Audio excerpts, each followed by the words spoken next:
పోలీసులు తనిఖీలు చేపట్టారు. బాగాయిపల్లి చౌరస్తా సమీపంలో వ్యవసాయ భూమిలో అనుమానాస్పదంగా ఉన్నటువంటి ప్లాస్టిక్ సంచులను గుర్తించిన పోలీసులు వాటిని స్వాధీనం చేసుకున్నారు.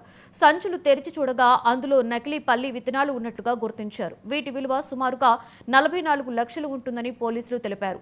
నకిలీ విత్తనాలు తీసుకొచ్చిన నిందితుల కోసం గాలిస్తున్నట్లుగా పోలీసులు వెల్లడించారు. బాగాయిపల్లి చౌరస్తా ప్రాంతంలో ఖచ్చితమైన సమాచారంతో మనము నకిలీ పత్తి విత్తనాలు దాదాపు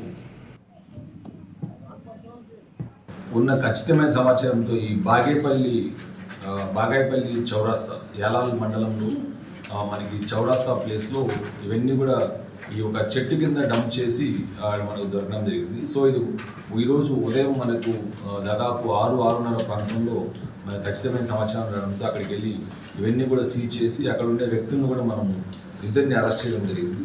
దాసరి శ్రీనివాసరావు అండ్ ఎస్ శివనాగేశ్వరరావు ఇద్దరిని కూడా అదుపులోకి తీసుకోవడం జరిగింది. తర్వాత దీంతో ఇంకొక వ్యక్తి ఎం నారాయణ రెడ్డి అనే వ్యక్తి కూడా దీంతో ఇన్వాల్వ్ అయినట్టు ఉంది. అతనే మెయిన్. అతనికి ఒక మిల్లు కూడా మనం చూస్తే ఈ గురిగేపల్లి చింతామణి డిస్టిక్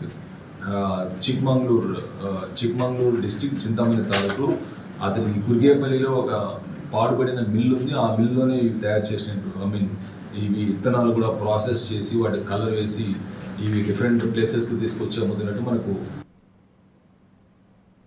ఉన్న ఖచ్చితమైన సమాచారంతో ఈ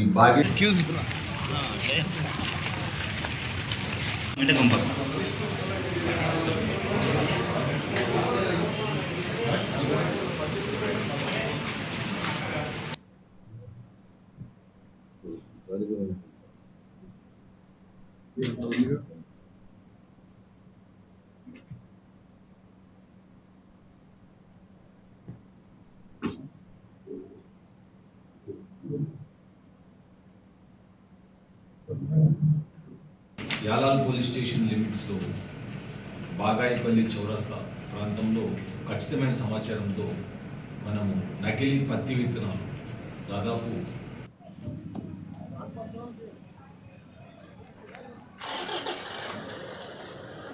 వాళ్ళు ఊరు పటేళ్ళు ఉన్నారేం చిన్నపిల్లలు